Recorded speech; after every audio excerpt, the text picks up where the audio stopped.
Hi, and welcome to the first ever episode of Too Many Side Quests. Today we're having a look at a game called Into the Dead or Darkest Days. It's a gritty side-scrolling zombie survival game set in 1980s Texas, but the main difference would be that it's kind of like this war mine met the zombie apocalypse. Yes, you're managing a group of survivors trying to sneak, slash, or shoot their way out of a collapsing city. The last update did add a new escape route and a few quality life tweaks. To be told, I haven't played since last April, and I'm looking forward to getting back into it. So I'm excited to see what changes happened, and hopefully I can show you along the way. There's a bit of gameplay to explain on it, but I'll show it as best I can while I play. Might be the best way to do it. But sit tight and we'll see what we can do from there. People of Walton, this is your mayor, John Ward. Now, I want to take a moment to thank y'all for your patience, resolve in these most challenging times. It's that Southern spirit, it's that Texas grit that gives me full confidence that we'll not only get through this crisis, but come out stronger on the other side. And I only wish I could be here to see it. However, folks, I regret to announce that today I'll be moving my office to a secure spot outside the city limits. Now, no need to go assuming the worst. All right. This move is strictly to facilitate better coordination with our boys in uniform, who are at this very moment putting together a surefire plan to retake our city and eradicate the... Huh? Let's get wait. The where? Excuse me. So just, hold tight, secure your homes, and I assure you, the tide will turn. God bless you all. God bless the... I'm not sure if anyone out there is still listening to this trash. But if you are, know this. Nobody is coming to help you. There's no plan. Look. What they did, it's wrong. It's all wrong. We are trapped. And staying here isn't an option. You have to get out. Escape the city any way you can.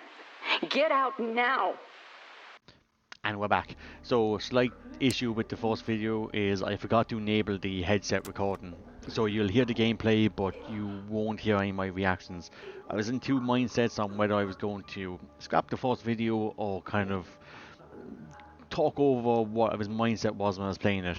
You'll lose the live reactions, but I think it's the best middle ground. And then for the next video onwards, it'll just be live as I play. So to start off, I was just showing that in the difficulty settings, you can actually customize it, and it's actually fairly in depth. For your starting resources, the damage on the barricades, and the health drain, hunger drain, just in case the standard easy, medium, hard isn't to your liking. The game does offer you a bit of flexibility on what you can tweak with. I was just going to give him a quick overlay here as I was playing it. I might cut some of it out because it was a bit much, but as for the main gameplay itself, then I went for the hard difficulty. I completed on normal before, I never actually completed on hard. So it'll be interesting first playthrough. I'm probably going to die a lot, I might reset, but hopefully that's part of the fun and the journey as well. So here we are. So the survivors I picked from my starting two were Hector and Kayla. And the reason for is in this difficulty, the barricades are going to be on a constant attack. Hector does add extra support when he's building them. For Kayla, she doesn't carry as much, but the extra lockpicks also come in handy. I'm a loot goblin. Any gameplay where it gives me a chance to loot more stuff, I'm taking the person that gives me a chance to loot more stuff. And you usually pick up a survivor who can carry things fairly well. So for starting off, that was my go-to. Now, the main difference when I started on hard is you don't actually start with any weapons. I had lockpicks and that was it. so it kind of limited what I could do at the start. And for here, I was kind of given just a tour of the base itself. This one is actually a nice one. You have a water filter and a kind of farm. And as in the moment, I have no resources really. The threats also increased. They are usually 1.5, 2 skulls at the start. Uh, on this difficulty, looks like there was three in all of them. No, I was kind of thinking of a place that would have weapons, because that's the one I needed the most. Without any weapons in the game, there's only so fast stealth can get you. I thought I'd bring the lockpicks. Worst case scenario, you goblin, I'm stealing stuff. So I went for Indigo Rose. Um, it didn't have much resources and loot, but I know the layout from previous games, so I thought it might help a bit. Um, so stealthy from the start. I didn't see anything different here wise. Luckily enough, no zombies. So far, so good. I always close the doors because noise, just make sure. And this was actually a massive surprise. I never got a machine gun in the last one. And first place, hard difficulty, picked up a gun. This is the reason why I didn't want to restart the the level again. I didn't know where I get this, and I kind of wanted to keep it. It was an assault rifle. The zombie apocalypse. I'm keeping it. So I figured this was the best reason to re-record, and I was just having fun. Like I was surprised. Um, so there's a zombie there. Still no weapon and only one bullet in that gun. I'm not fighting it. But luckily enough, it gives you three options to get around it. I thought, let me go past, sneak past, and I don't need this room anymore. And if I need to get out, I can just sprint past them, in theory. So just close that and bye bye. Then check the other rooms. Anyone in? No, I haven't mentioned this. I mentioned when I was playing it, but obviously in a moment. Any zombies in the background or foreground, you usually don't have anything to worry about. 9 times out of 10, they only come if there's noise made or if a zombie screams. There are a few ambush zones that the developers seem to have put in. One will actually pop up. You'll see in well, um, like I said, I played this on my before, so I knew where the ambush zone was. That lad in the bed there, who well, questionable. I'm assuming he was having a good time before the apocalypse games. Um, he is kind of well, you'll see. He'll pop up in a few minutes. So I didn't want to go any farther there until I knew it was safer. So again, still no weapon, and one shot is well. I'm assuming he's up in full body armor. That's not taking him out. So I thought, I'll do the same trick. He moves in, moves out. I'll pop in and close the door behind him. Now, for the first playthrough, I'm going to leave this play because I'm speaking over it. In the future videos, if there's a scene where I'm kind of stuck for a while watching Patrol, I might just edit it out, just save you sitting there waiting. Like, you have to respect people's time. So that's my mindset. This first video, I want to show you my mindset while I play. So right now, he's locked in with Kinky Boy, and I'm just going to make my way to the next room. Luckily enough, no zombie here. Not always a guarantee. So close it up and trottle on. The ones asleep in the bed there. Now I was hesitant here because I have been caught in the past that it was some zombies, if you loot too close to them, they'll attack you. I think it's only if they're in the foreground. If they're in the background, I think you're safe. I don't know fully yet, but anytime I've ever been attacked is when the zombie's in the foreground. So keep that in mind if you're playing. And I was hoping I might be able to climb up the hotel sign. Sometimes you can climb poles and things like that. I couldn't in that scenario, so I said I'll pop on along. As far as I knew, I didn't need this room anymore. There was a few small things there, so I thought I knew the same trick before. I wasn't going upstairs because, as you can see, the one kind of does the rotations, and I wasn't taking the risk because I didn't know what was in the other room. So there's nobody going up, peeking through, and then getting caught. So I figured I'll do the same trick before. Open up the door, leave him wander through. Like I said, in future videos I'll be adding most of the waiting side out. But for the first one, well, maybe if you like to see the in between, absolutely, I love to keep it in. But if you're more forward, just get straight to the action. Let me know in the comments. I'll tweak as I go. It's a learning experience, and I'm just waiting for the big boy there to kind of travel into the.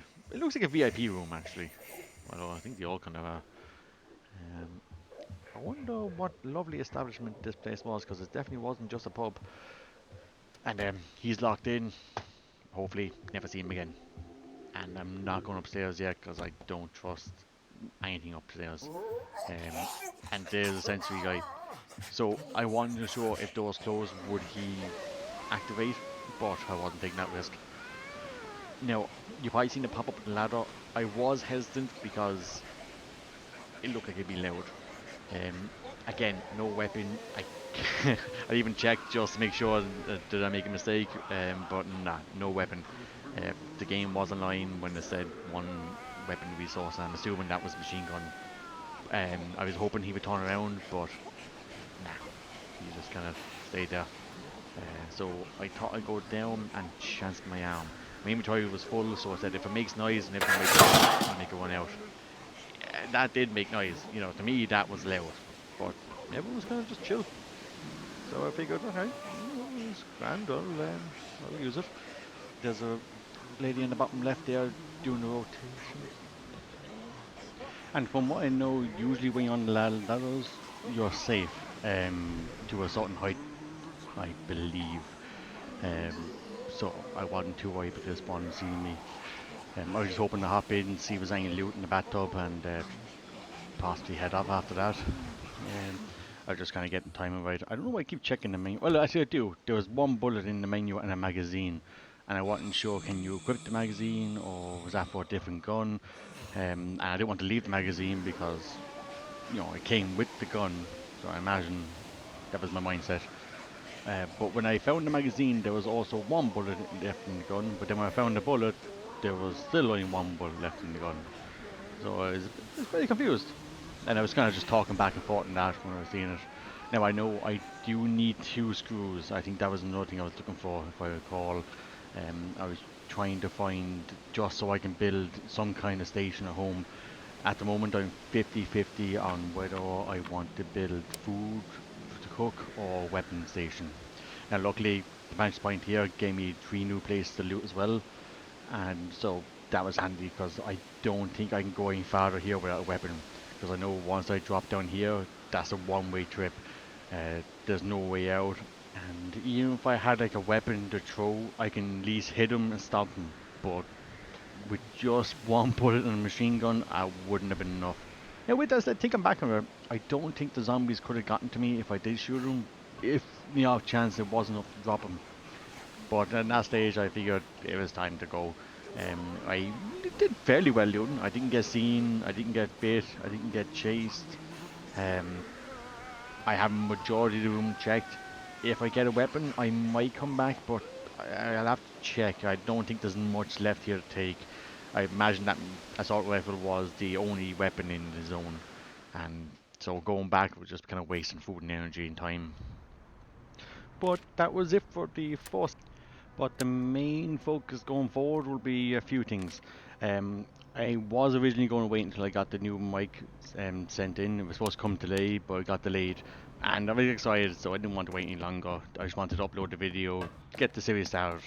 I can always upgrade the mic, hopefully in the next episode, but realistically it might not be until Monday.